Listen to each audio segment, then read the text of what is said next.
नमस्कार। ब्रेक के बाद खबरों में एक बार फिर से आपका स्वागत है और अब बात करते हैं राजधानी रांची की। पंडरा बाजार समिति के व्यवसायी दीपक कुमार की जान का दुश्मन और कोई नहीं, उसका भाई ही निकला। दीपक कुमार के भाई आनंद कुमार ने ही उसकी हत्या की सुपारी दी।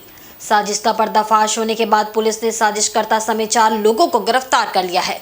उनके पास से हथियार भी बरामद किए गए हैं। बताते चले कि संपत्ति विवाद को लेकर आनंद कुमार व दीपक कुमार के बीच तानातानी चल रही थी, इसलिए आनंद ने अपने छोटे भाई दीपक को रास्ते से हटाने की योजना बनाई। उसने शूटरों को 50,000 रुपए एडवांस में दिए थे और वादा किया था कि हत्या के बाद उन्हें एक लग्जरी कार भी देगा, लेकिन ऐन मौके पर प्रशासन की सजगता के कारण दीपक कुमार की जान बच गई। पुलिस साजिशकर्ता समेत 4 लोगों को गिरफ्तार करने में सफल हो गई। रविवार सुबह से ही दीपक कुमार की शूटर रेकी कर रहे थे। योजना थी कि घर से पंडरा के लिए जाते समय दीपक कुमार की गोली मारकर हत्या कर दी जाएगी। देश वर्मा उर्फ देवराज एवं अल्तमस खां उर्फ राज, ये दोनों मिलकर बाजार समिति के एक दुकानदार की हत्या करने के लिए उस मोहल्ले में रेकी कर रहे हैं, जो मोहल्ला बेसिकली रवि स्टील के पास में राधा नगर मोहल्ला है। वहाँ पर उस सूचना के आलोक में जब छापामारी दल गई, जो स्पेशल एक टीम बनाई गई थी, उस टीम को देख करके ये जो दोनों व्यक्ति थे जो रेकी कर रहे थे और जिन्होंने हत्या करने का एक तरीके से सुपारी लिया था, उन दोनों ने वहाँ से भागने की कोशिश की और उन दोनों को जब गिरफ्तार किया गया तो रितेश वर्मा उर्फ देवराज के पास से एक देसी लोडेड पिस्टल और 3 जिंदा गोली जिसमें लोड था वो बरामद हुआ और अल्तमस खां उर्फ राज के भी पॉकेट से जो है 2 जिंदा गोली बरामद किया गया। इन दोनों की गिरफ्तारी की गई और जब इन दोनों से पूछताछ की गई, पूछताछ के दौरान यह बात सामने आई कि जिनके विरुद्ध बेसिकली इनको सुपारी दी गई थी, जिनकी हत्या बेसिकली इनके द्वारा की जानी थी, तो उसमें जो मुख्य जो किरदार है, जिन्होंने इनको बेसिकली सुपारी दी थी या इस पूरे के पूरे षड्यंत्र का जिसने जो प्लानिंग किया था, वो उसका अपना भाई है और जिसका नाम आनंद कुमार गुप्ता है।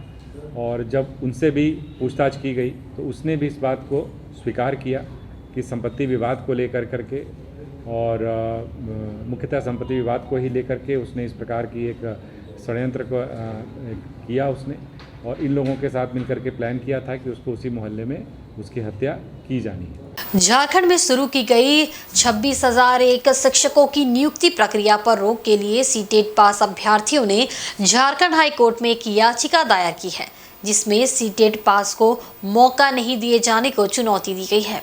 इस याचिका में कहा गया है कि 2016 के बाद से झारखंड में शिक्षक पात्रता परीक्षा यानी जेटेट आयोजित नहीं हुई है। वहीं नियुक्ति के लिए जो विज्ञापन निकाला गया है उसमें जेटेट पास होने की अनिवार्यता रखी गई है, जबकि सीटेट को मान्यता नहीं दी गई है। याचिका में मांग की गई है कि या तो पहले जेटेट परीक्षा का जल्द आयोजन किया जाए या फिर सीटेट को मान्यता देकर नियुक्ति प्रक्रिया में शामिल किया जाए। इस मामले की सुनवाई 25 जुलाई को निर्धारित है। हम लोग का जो विज्ञापन अभी निकाला गया है उसमें झारखंड शिक्षक पात्रता परीक्षा में जो उत्तीर्ण अभ्यर्थी होंगे वही एलिजिबल हो जाएंगे, और राज्य सरकार में जो जेटेट की परीक्षा ली है वो आखिरी बार 2016 में ली थी। ऐसे में 7-8 वर्ष जो बीत गए हैं, इस बीच बहुत सारे बच्चे बीएड डीएलएड करके बैठे हुए हैं, उनको मौका देना था, लेकिन इस परीक्षा जो बैठने के लिए मुख्य परीक्षा में जिनको मौका मिलना है वो सिर्फ और सिर्फ जेटेट उत्तीर्ण जो है पहले जो हुए हैं उन्हीं को मिलेगा। इसी को लेकर के चूँकि हम लोग को मौका नहीं मिल रहा और इससे लगभग राज्य के 4 से 5 लाख बच्चे प्रभावित हो रहे हैं, और इसी को लेकर के माननीय उच्च न्यायालय में हम लोग जो याचिका दायर करने के लिए आए हुए हैं। चूँकि मामला ये है कि हर साल टेट का परीक्षा होना चाहिए, जो झारखंड सरकार नहीं कराई है, जिसके कारण जो है राज्य के ही जो है 4 से 5 लाख बच्चे जिन्होंने 2 से 3 लाख रुपए खर्चा करके बीएड डीएलएड का ट्रेनिंग किए हुए हैं, वो इस परीक्षा में बैठ नहीं पाएंगे। और बहुत सारे राज्यों में अगर स्टेट टेट का परीक्षा नहीं होता तो उस परिस्थिति में सेंट्रल स्तर की जो टेट होती है सीटेट को मौका दी जाता है। तो इस बीच जब झारखंड सरकार टेट की परीक्षा नहीं ली तो बहुत सारे बच्चे हम लोग जो है केंद्रीय स्तर की शिक्षक पात्रता परीक्षा जिसको सीटेट बोलते हैं उसमें उत्तीर्ण हो गए हैं। और हम लोग का मान है अगर झारखंड सरकार शिक्षक पात्रता परीक्षा कराने में आयोजित करने में सक्षम नहीं है तो केंद्रीय स्तर की जो सीटेट परीक्षा है उसमें जो उत्तीर्ण अभ्यर्थी है उसको भी मुख्य परीक्षा बैठने देने का मौका देना है। इसको लेकर के हम लोग याचिका दाखिल। इधर भारतीय जनतंत्र मोर्चा की एक बड़ी बैठक राजधानी रांची के एक बैंक्वेट हॉल में हो रही है। बता दें कि भारतीय जनतंत्र मोर्चा के मुख्य संरक्षक जमशेदपुर पूर्वी के विधायक सरयू राय है। इस बैठक में पार्टी द्वारा चुनाव से जुड़े कई अहम फैसले लिए जाने की संभावना है। बैठक के संबंध में विधायक साहब पूर्व मंत्री सरयू राय ने बताया कि लोकसभा और विधानसभा के चुनाव होने वाले हैं। चुनावी तैयारियों को लेकर इस बैठक का आयोजन किया जा रहा है। बैठक में ये विचार विमर्श किया जा रहा है कि चुनाव को लेकर हमारी कितनी तैयारी है और हम कितने मजबूत स्थिति में हैं। उन्होंने कहा कि लोकसभा चुनाव के लिए हम सक्षम नहीं हैं, लेकिन समर्थन वैसे ही पार्टी को दिया जाएगा जो देश की एकता, अखंडता और मजबूती के लिए कार्य करेगी। हालांकि उन्होंने किसी पार्टी के नाम का खुलासा तो नहीं किया, लेकिन उनका संकेत केंद्र की सत्ताधारी पार्टी की ओर था। वहीं विधानसभा चुनाव के संदर्भ में उन्होंने कहा कि 30 से 32 सीटों पर भारतीय जनतंत्र मोर्चा चुनाव लड़ने की तैयारी में है। भारतीय जनतंत्र मोर्चा एक पार्टी बनी है, उनकी आम सभा हो रही है। उन्होंने मुझे भी बुलाया कि आप एक संरक्षक के रूप में हमारे बीच में आइए। मैं आया हूं। जितनी बातें इन लोगों से अभी तक हुई है, इनका मानना है कि झारखंड में या देश में भी राजनीति दो ध्रुवीय हो गई है। एक एनडीए पुराना है और एक इंडिया नया बना है इसके बीच में, और इन दोनों का आचार व्यवहार हम लोग देखते हैं तो बहुत अलग अलग नहीं है। केवल किसी तरह से हम चुनाव जीत जाएं, शासन में आ जाएं, और इसके लिए हमको जो कर्म कुकर्म करना है हम वो करें। तो इसके हिसाब से इनका कहना है कि हम लोग चाहते हैं ऐसा समूह खड़ा करना जो राज्य के हित के बारे में पिछले 22-23 वर्षों में राज्य के हित में बहुत कुछ नहीं हो सका। इसका कारण क्या है? भ्रष्टाचार का प्रभाव है, तो इन दोनों ही मोर्चों पर है। ईडी भी जांच करती है, तो केवल हेमंत सोरेन के ही समय का भ्रष्टाचार नहीं खोलती हो। इधर पश्चिमी सिंहभूम जिले के अति नक्सल प्रभावित टोंटो थाना क्षेत्र में नक्सल विरोधी अभियान के दौरान आईईडी की चपेट में आने से सीआरपीएफ 197 बटालियन का जवान चंद्र प्रताप तिवारी घायल हो गया है। प्राथमिक उपचार के बाद उसे एयरलिफ्ट से रांची ले जाया गया है। घटना की पुष्टि करते हुए पश्चिमी सिंहभूम जिले के एसपी आशुतोष शेखर ने बताया कि नक्सलियों के खिलाफ सर्च ऑपरेशन चलाया जा रहा था। इस दौरान जवानों को टारगेट करते हुए आईईडी विस्फोट किया गया, जिसमें एक जवान घायल हुआ है। उसका प्राथमिक उपचार कर इलाज के लिए एयरलिफ्ट से बेहतर इलाज के लिए रांची भेजा गया है। इलाके में सुरक्षा बल के जवान घेराबंदी कर सर्च अभियान चला रहे हैं। मालूम रहे कि जिले के गोइलकेरा और टोटो थाना क्षेत्र में पिछले कुछ महीने से नक्सलियों के विरुद्ध सुरक्षा बल के जवान बड़े पैमाने पर नक्सल विरोधी अभियान चला रहे हैं। इस दौरान अब तक नक्सलियों के हमले में कई ग्रामीणों की मौत हो चुकी है, जबकि कई सुरक्षा बल के जवान घायल हुए हैं। पुलिस लगातार नक्सलियों को जंगल से खदेड़ रही है, जिससे बौखलाए नक्सली आईडी ब्लास्ट कर आम नागरिकों के साथ साथ सुरक्षा बल को नुकसान पहुंचा। वहीं राजधानी रांची में सुरक्षा व्यवस्था को लेकर रांची पुलिस सख्त है। रांची पुलिस की मुस्तैदी और सतर्कता परखने देर रात डीआईजी अनूप बिरथरे एवं एसएसपी किशोर कौशल राजधानी की सड़कों पर दिखे। शहर के कई थाना क्षेत्रों में गए और रात्रि ड्यूटी पर तैनात पुलिस पदाधिकारियों व कर्मियों से खैरियत जाना। बता दें कि राज्य में लॉ एंड ऑर्डर को लेकर बीते शुक्रवार को हुई उच्च स्तरीय बैठक में मुख्यमंत्री हेमंत सोरेन ने डीजीपी अजय कुमार सिंह पर नाराजगी जताई थी। उन्होंने पूछा था कि खुली छूट देने के बाद भी राज्य में अपराध पर नियंत्रण क्यों नहीं हो पा रहा है, पुलिस अपनी कार्यशैली सुधारे। उन्होंने क्राइम कंट्रोल के लिए 15 दिनों की मोहलत दी है। सीएम के साथ समीक्षा बैठक के बाद डीजीपी रेस हो गए। उनके निर्देश पर सभी जिले में अपराध नियंत्रण को लेकर सभी जिले की पुलिस रेस हो गई है। इसी आदेश के आलोक में जमशेदपुर पुलिस ने शहर में आपराधिक गतिविधियों पर अंकुश लगाने के लिए देर रात एंटी क्राइम चेकिंग अभियान चलाया। सभी वाहनों की गहनता से जांच की गई। इस दौरान वहां से गुजरने वाले सभी लोगों की जांच की गई। 2 पहिया कार, टेम्पू में बैठे लोगों की डिक्की खुलवाकर गहनता से जांच की गई। यह अभियान वरीय अधिकारियों के निर्देश पर चलाया गया, जिससे शहर में बढ़ते आपराधिक घटनाओं पर अंकुश लगाया जा सके। इधर सरायकेला जिले के टाटा कांड्रा सड़क पर तेज रफ्तार का कहर रोजाना देखने को मिल रहा है। प्रतिदिन हो रही सड़क दुर्घटनाओं में लोगों की जानें जा रही है और ये सिलसिला थमने का नाम नहीं ले रहा है। ताजा घटनाक्रम के तहत सोमवार दोपहर के समय हुई सड़क दुर्घटना में बाइक पर सवार एक महिला हाईवा की चपेट में आकर बुरी तरह घायल हो गई। उसकी स्थिति गंभीर बनी हुई है। प्राप्त जानकारी के अनुसार आदित्यपुर में टाटा कांड्रा मार्ग पर आरआईटी मोड़ के पास दोपहर तकरीबन 2:30 बजे एक बाइक पर महिला और पुरुष जा रहे थे। तभी आरआईटी मोड़ के पास तेज गति से आ रहे हाईवा चालक ने इन्हें पीछे से ठोकर मार दी, जिससे बाइक पर सवार महिला सड़क पर गिर पड़ी। अनियंत्रित हाईवा महिला के कमर के नीचे चढ़ गया। इस दुर्घटना में महिला के कमर का निचला हिस्सा बुरी तरह कुचल गया है।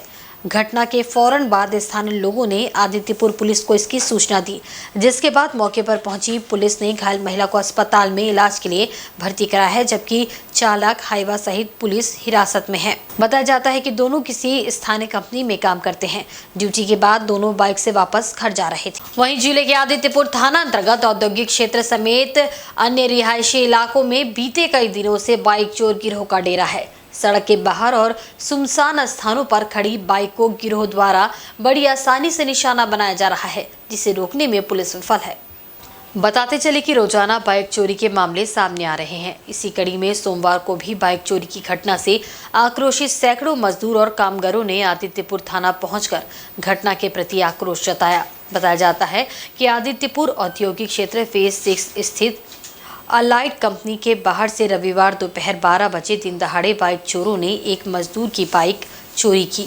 घटना की वारदात कंपनी के बाहर लगे सीसीटीवी कैमरे में कैद हो गई। इधर मामले से आक्रोशित सैकड़ों मजदूरों ने आदित्यपुर थाना पहुंचकर कड़ी कार्रवाई की मांग की। मजदूरों ने बताया कि कंपनी प्रबंधन द्वारा मजदूरों की बाइक और मोटरसाइकिल चोरी जैसी घटनाओं को रोका नहीं जा रहा है। जो मजदूर आवाज उठाते हैं उन्हें काम से निकाल दिया जाता है। जानकारी हो कि आदित्यपुर औद्योगिक क्षेत्र फेज 6 स्थित अलाइट कंपनी के पार्किंग से हाल के दिनों में 12 साइकिल और 2 मोटरसाइकिल चोरी हो चुकी है। शुभेंदु महतो के चोरी गए मोटरसाइकिल के बदले कंपनी से मोटरसाइकिल दिए जाने की मांग की और इसको लेकर मजदूरों ने कंपनी गेट जाम करते हुए हड़ताल कर दिया। गौरतलब है कि मजदूर शुभेंदु महतो नीमडी थाना क्षेत्र से प्रतिदिन बाइक से आदित्यपुर ड्यूटी करने आता है। जी 6 बजे हम ड्यूटी आए।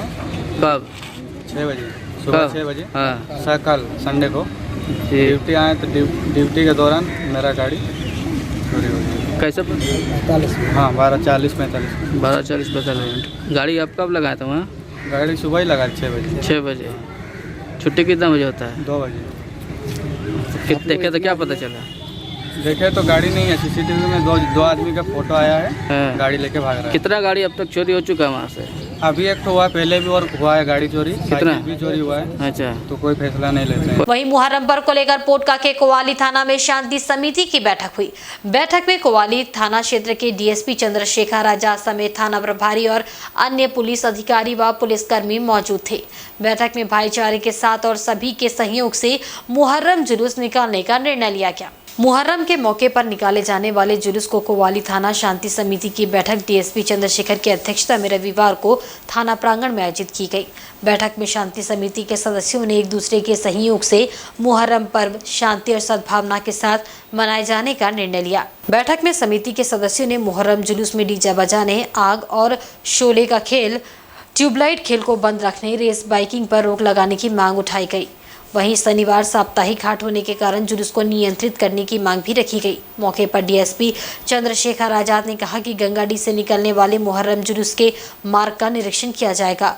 जुलूस 29 जुलाई को गंगाडी से निकलकर भेलाईडी होते हुए कचहरी मैदान हल्दी पोखर तक पूर्व निर्धारित रूट तक जाएगा। उन्होंने मुहर्रम शांति से मनाने की अपील की। बैठक में BDO Nikhil Kashyap, CO Imtiaz Ahmad, inspector Indradev Ram, थाना प्रभारी रंजीत उरांव आदि उपस्थित रहे। लाइन है जैसे कि आपको आग का प्रयोग नहीं करना है, धारदार हथियार का प्रयोग नहीं करना है, ट्यूबलाइट का प्रयोग नहीं करना है। और शनिवार का दिन इस बार गिर रहा है। शनिवार को दिन भीड़ भाड़ को देखते हुए और भी जो आने जाने वाले लोग हैं वो लोग को भी सुरक्षित रखते हुए, अपने भी सुरक्षित रहते हुए मुहर्रम का खेले और अपने पर्व को शांतिपूर्वक मनाएं। और आप सभी लोगों से भी विशेष अनुरोध भी होगा कि ऐसे किसी भी तरह का खेल ना खेले जिसमें आपका हानि हो सकती है। पोटका के हल्दी पोखर में सड़क किनारे खड़े एक युवक को अनियंत्रित बाइक सवार ने जोरदार टक्कर मार दी, जिससे युवक गंभीर रूप से घायल हो गया। गंभीर रूप से घायल युवक को हल्दी पोखर के प्राथमिक स्वास्थ्य केंद्र में भर्ती किया गया है, जहां उनका इलाज चल रहा है। मुसाबनी से बाइक पर सवार होकर बहलदा जा रहे दो युवकों ने सड़क किनारे खड़े सीबू भूमिज को जोरदार टक्कर मार दी, जिससे सड़क पर खड़े युवक को गंभीर चोटें आई है, जिन्हें स्थानीय लोगों की मदद से प्राथमिक स्वास्थ्य केंद्र हल्दी पोखर में भर्ती कराया गया है। बता दें कि मुसाबनी के देवली गांव से बंधु धीवर एवं टकलू धीवर दोनों बाइक पर सवार होकर मुसाबनी डुमरिया होते हुए हल्दी पोखर के रास्ते बहलदा जा रहे थे। तभी हल्दी पोखर के भलाईडी गांव में सड़क किनारे खड़े शिबू भूमिज को जोरदार टक्कर मार दी, जिससे वह गंभीर रूप से चोटिल हो गया। जख्मी शिबू उदाल गांव का रहने वाला है, जो भलाईडी में अपने संबंधियों से मिलने आया था। वहीं टक्कर मारने वाले दोनों युवकों को ग्रामीणों द्वारा पकड़कर कोवाली पुलिस को सौंप दिया गया है।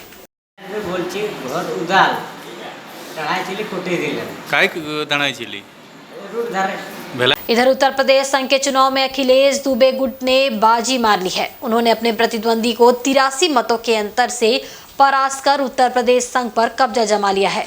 वहीं डीपी शुक्ला को महासचिव चुना गया है। देर रात परिणाम आने के बाद मोतीलाल पब्लिक स्कूल में जमकर अबीर गुलाल की होली खेली गई। बताते चले कि उत्तर प्रदेश संघ के इस चुनाव में 11 पदों के लिए दोनों गुटों से 22 उम्मीदवार चुनावी मैदान में थे। देर रात्रि मतगणना समाप्त होने के बाद परिणाम सामने आया, जिसमें अखिलेश दुबे टीम परिवर्तन ने संघ पर कब्जा जमाया। परिणाम आने के बाद मोतीलाल नेहरू पब्लिक स्कूल परिसर में रंग गुलाल उड़ने लगे। 89 मत प्राप्त कर अखिलेश दुबे अध्यक्ष पद पर काबिज हुए। इसके अलावा उनकी टीम ने 11 पदों में से 8 पदों पर जीत हासिल की। वहीं विपक्षी गुट से डीपी शुक्ला महासचिव पद पर जीत हासिल करने में कामयाब रहे। जीत की खुशी के बीच नवनिर्वाचित अखिलेश दुबे ने कहा कि उत्तर प्रदेश संघ के माध्यम से मोतीलाल नेहरू स्कूल का संचालन होता है, जिससे और बेहतर तरीके से स्कूल चलाने 8 करोड़ की जमीन घोटाला पर कार्रवाई करते हुए कब्जा युक्त जमीन को कब्जा मुक्त कराया जाएगा। साथ ही नए सदस्यों को संघ से जोड़ने का कार्य किया जाएगा। इसमें अध्यक्ष पद के साथ साथ हम लोगों ने कार्यकारिणी के और 7 पद यानी टोटल 8 पद जो है वो ग्रहण किए हैं। और हमें उम्मीद है कि मोतीलाल नेहरू स्कूल जो उत्तर प्रदेश संघ चलाता है उसमें ऐसे प्रशासन की जरूरत थी कि जो कि इस नगर की बेस्ट संस्था इसको बनाया जा सके। और साथ में जो मेंबर्स हमारे वृद्ध हो गए हैं और जो 20 साल से जो है नई मेंबरशिप नहीं खोली गई है, उस मेंबरशिप को हम लोग खोलेंगे और शहर की एक अच्छी संस्था बनाएंगे। और आज के बुलेटिन में बस इतना ही। कल फिर हाजिर होंगे कुछ नई खबरों के साथ। तब तक देखते रहिए इनसाइड झारखंड न्यूज। नमस्कार।